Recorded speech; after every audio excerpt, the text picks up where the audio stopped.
Hey, everyone. This is Cynthia Varkevisser, and I am here with my friend Christine, who's helping me out work on this thing called Strip Down What's Stuck. Now, Strip Down What's Stuck is a time where we can talk about something that's really challenging, get down to the essence of the challenge, and flip that thought, flip the mindset with some to-do lists to get us back on purpose or stronger with our purpose, right? So thank you so very much, Christine, for doing this with me today. My pleasure. Thank you for having me. Yeah, of course, anytime. Christine and I are new friends, and so this is still part of our getting to know you stage, and which is kind of lovely, right? A Yeah, lovely thing to do. So, Christine, let's strip down what's stuck. How can I help you? What's going on? sure. So my current job is coming to an end of this month. So January 31st will be the last day. And so there's a couple things there. I feel like the communication with my HR person, I've reached out to him a couple of times and I haven't really been able to get in touch with him or hear anything from him. And I've mentioned it to my manager who was supposed to have a meeting with him. And that meeting kind of also kept getting um, pushed back and rescheduled. So, you know, just I feel like the communication, the open lines of communication there are kind of stuck and blocked. So just if there's anything there that, I can do to kind of move that along. And then as it relates to the actual job search, I've heard from a couple people have suggested that, maybe, I've traditionally worked a corporate job as a financial data analyst, my whole career. And I was told that, maybe I might want to look into something a little less corporate. But then I'm like, okay, well, I don't really know, because I've had such a, such as a specific path on my career, like what might that look like?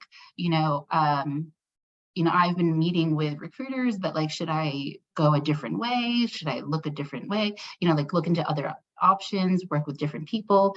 And then even in working with the recruiters, like, I guess there's a part of me that's like, how open do I be about that? Or, do I kind of just do what I used to do, in terms of working with recruiters and telling them what I'm looking for? I guess because I'm not really clear on what I'm looking for, right? So when I Yeah, go to, that's yeah. really what I need the help with. Yeah, there's a Yeah. lot of the other thing that I love about this is that there's a lot of unclarity, a little bit of muddiness, every piece. And part of that piece has nothing to do with you, which is your manager, your current manager, and HR. I will tell you this. It is not as if they don't know, but it's really not part of their priority system. And they're also of this attitude. Now, I'm not sure, so you can tell me if I'm Mhm. wrong, but it actually feels like you can go beyond 131 if you want to. And that's what they're kind of laissez-faire about it, which is like, yeah, a couple more weeks, maybe we can get to wrap up some other stuff. Now, you're not that person. You're the type of person which is, hey, we said 131. Let's be really clear about this. I want to have a conversation if it's not going to be 131 so that I can decide and then we come up with a new deadline date. It's unfortunate, but neither your manager nor your HR is of that. HR can't, in a weird way, they can't, because it's almost like what I'm hearing is that they need like a triggering thing from your manager in order for them to go ahead and start work. Otherwise, it's not like it's a quitting thing, which is a different path, Mhm. but they actually have no path to go until they have that path. So, Okay. so I'm gonna go come back to that in just a moment, because now I'm going to talk about your uncertainties. Mhm. Okay. You're in a place where 2 years ago you had an opportunity to shift because there was a lot of uncertainty. And we've talked before, and you have started shifting and doing, thinking about doing a side hustle, which is now in its very beginnings. Right. It's important now because you're at a place where you have the opportunity to say, this is the thing that I want to explore. Okay. Yes. If you decide this is the place that you want to explore, what it does, it sets you up beautifully for your next job. Because if you're going to explore in one place, you're the type of person that cannot explore in two places. So if you commit to this and it's super, then you just say, this is what I want. It's going to be same. And this is the money that I'm looking for. If I can't get that money, let's have a conversation. So then what happens is that you're back in charge of all these things. Okay. Okay. You see where we're going to go with this? So my question is, how badly do you want to turn this side hustle? Do you want to grow your side hustle? How badly? And be honest.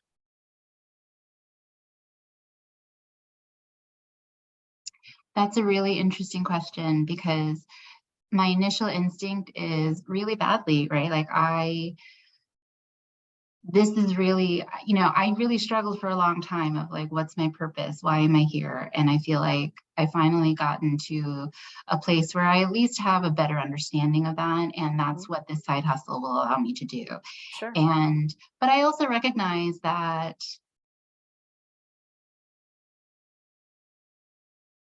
part of that excitement and anticipation is based on what other people are really excited for me to get into this too.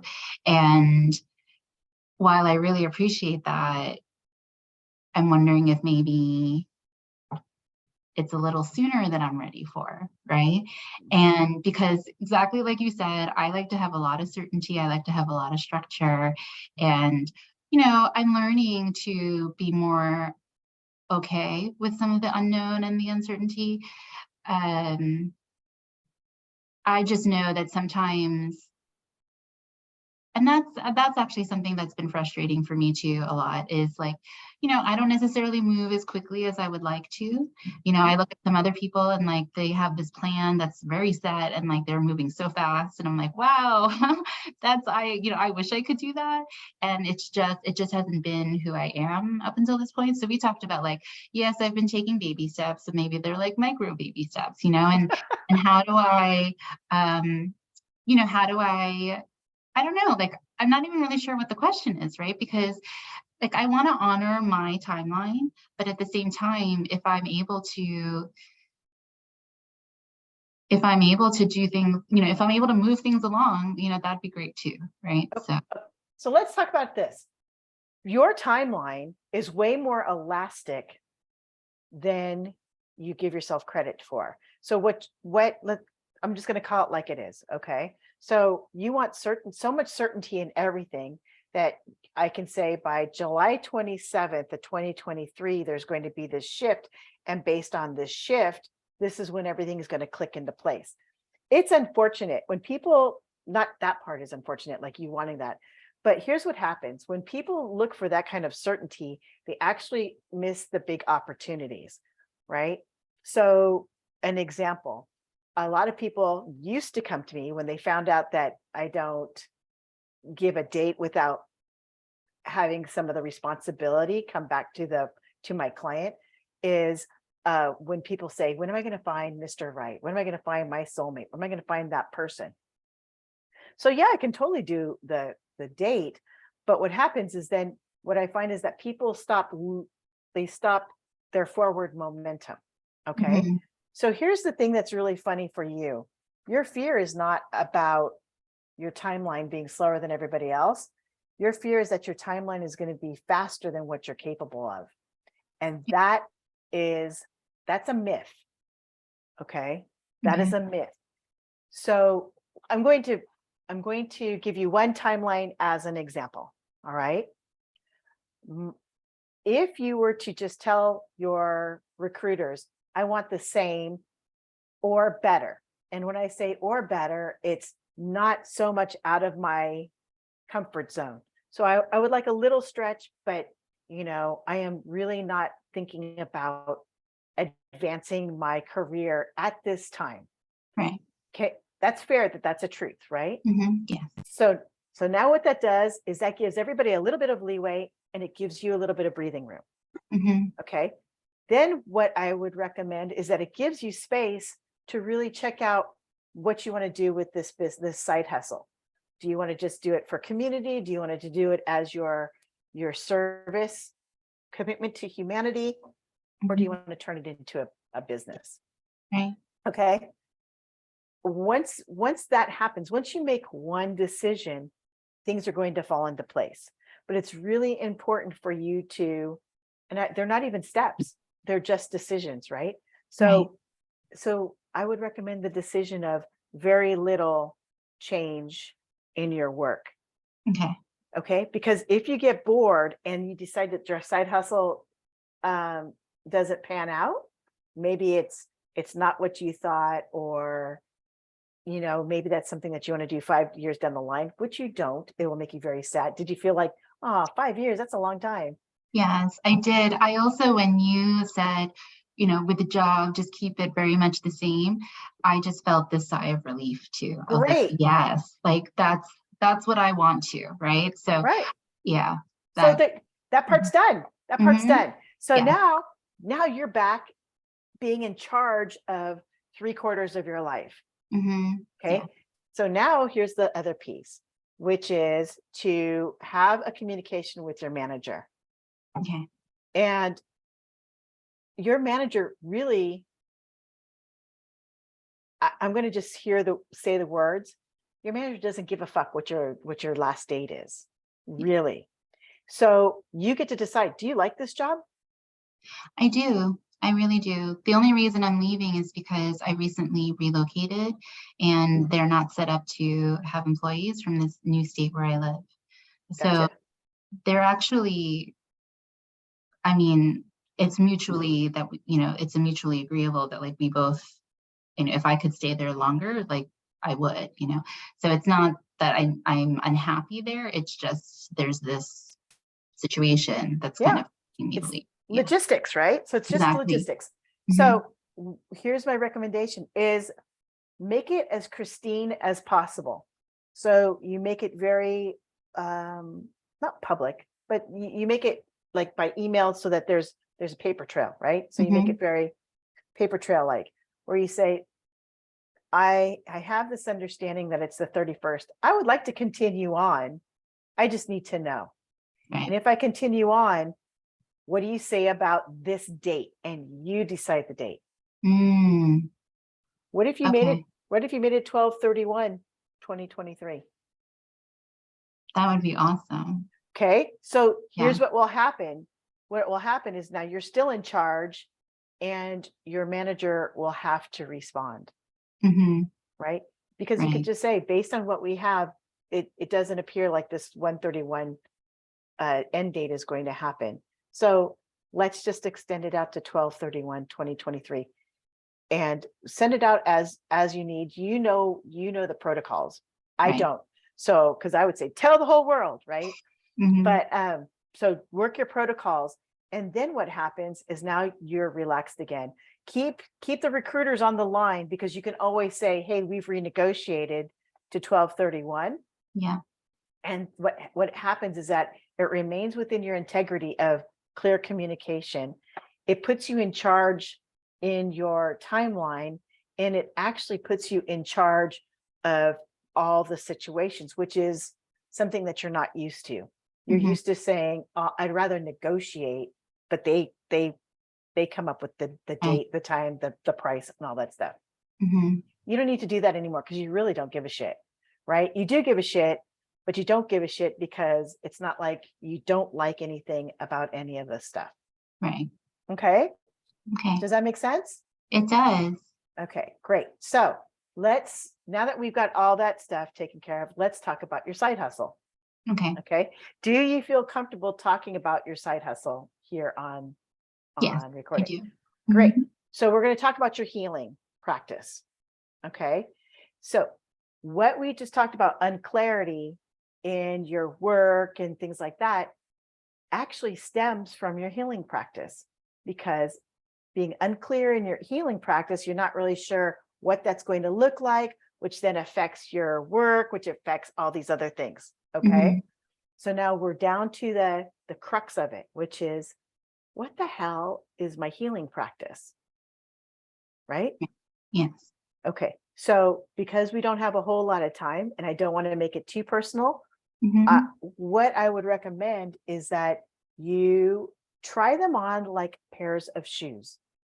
Okay. So Okay. there's a couple of things that you want to, I love high heel shoes, right? I love, I love, uh, sneakers. Mhm. Mhm. I don't like kitten heels, and I don't like cowboy boots. All right. So now you're going to treat your healing process just the same. Just break it down to the things that you want. And then I will almost, even though I feel so much better in sneakers these days, I'm always going to go for the high heel shoes. So find out what that high heel shoes version of your healing practice is and Mhm. try that on. Okay. Okay. So that could mean um, touch therapy within your healing, not massage, but like, do you do hands-on? Does it mean that that you need to take a whole lot of time with your clients? Does it mean that you only want to do bite-sized things with your clients? Just try that one piece on and Okay. then see what happens. Because once you try one thing, what'll happen is that it's going to click off all these other options, Mhm. right? And Yeah. it's not like they're gone forever, but now you're like, ooh, I am relieved again because I only have to focus on this little piece. Yeah. Okay. Okay. And you get to make that piece whatever you want it to be. A certain type of client, a certain style of healing, a certain time frame. That's the way you want to work it. And you just Mhm. pick one from each, right? So the challenge for you is that you've got a smorgasbord in which you're in charge and you're like, holy shit, I don't even know if it's breakfast, lunch, or dinner right now. And Right. there's just too much stuff in front of me. So Mhm. pick breakfast, lunch, or dinner, and then start looking at what you got in front of you. Okay. Okay. All Yeah. right. So do you have any questions about what we've talked about? Nothing's coming to mind right now. I just have to say I feel so much better. I feel like so much relief now that I have more clarity. Oh, also even just more clarity around what I was stuck with, right? And then I just know like my next steps to take instead of, and I love that it's like these manageable steps that I can handle as opposed to like looking at the whole big picture and getting overwhelmed of like, Right. like where do I start? So I know Right. where to start now. So I really appreciate that. Yeah, no, great. I'm so glad. Okay, so let's talk about what your steps are. Okay. Okay, so let's do the three things, which is actually going to be, it's actually 1, 2, and then 3 A, B, C. Okay, Hmm. so it's a little bit more, but it's not so bad. Hmm. Okay, so what is your number one step? Number one is to reach out to my manager and and just say, hey, can we extend through December 31st, 2023 and see how it goes from there. The second step is to, when I work with my recruiters, Yeah, just just keep things pretty much the same, and that even means like same role, not really looking for advancement, to kind of keep things on that front as consistent as possible for me. And then three. 3 A. Remember, there's 3 steps to this, right? So it's A, B, C. It's Yeah. okay. So I remember about the try out different things, like, and figure out, just kind of, well, one, narrow down, like, what is it that I want, or what is it that I like, or what is it that I don't like? And then just explore, experiment, and try uh, one thing, like pick one thing, like the kitten heels or whatever, or the high Right, heel. And then, right. just see how I like it and like see how it goes from there. You will, right, because you're going to find your groove and your style as soon as that goes in. Sometimes it happens quickly, sometimes it happens slowly. It will always evolve. That's the part that's really important. So there's not a part, just let me remind you, there is not one flaky cell in your body. Not one, right? So when you change your mind or you see this evolution, there's no flakiness in it. It's just your evolution. Okay. So important for you to understand. So, you are solid, right? You have integrity, and you have great power. That's a hard word for you, which is why I hesitated. Okay. So if that power is hard for you, go ahead and say, I have a great energy to Okay. give. Okay. Okay. Great energy to give. Those are the things that that's the most important thing, that when you come on in, and then everything else you try, but make sure that they're like little math sets. It's ABC, ABC, ABC. And then we've already talked about how you're going to find your clients and what you're going to be, what you're going to be asking for in return, right? Yes. So that part we don't have to worry about. Correct. And I know we talked, and you're not a Facebook user. Mhm. However, until I get into LinkedIn, I highly encourage you to get onto my Facebook group called Sexy Edgy Intuition. And when you're ready, just say, hey, I'm looking for people. Get a hold of me, get a hold of some other friends, and you will start getting a ton of clients. Remember, your biggest fear is that it's going to go too fast. Right. But you actually get to be in charge of that too, which is, I'll take 4 new clients. I'm going to take 4 healings a week and see if I can handle that. And then if I can do 4, then I'll do 6. And you just work it out that way. And then based on that, you're going to go, I'm pretty good. And then the evolution continues. Okay. All right. Any Awesome. questions? No, just thank you so much. This was amazing. Good. I'm so happy. Please let everybody know that this is Strip Down What's Stuck with Cynthia Varkevisser. Tell your friends, just have them email me or go to my website, and we can have them do that as well. It's open and free for everyone. So thank you for being a guinea pig. Yes, thank you so much. This was great. I loved it. Okay, great. Thank you, everyone. And we will talk again soon.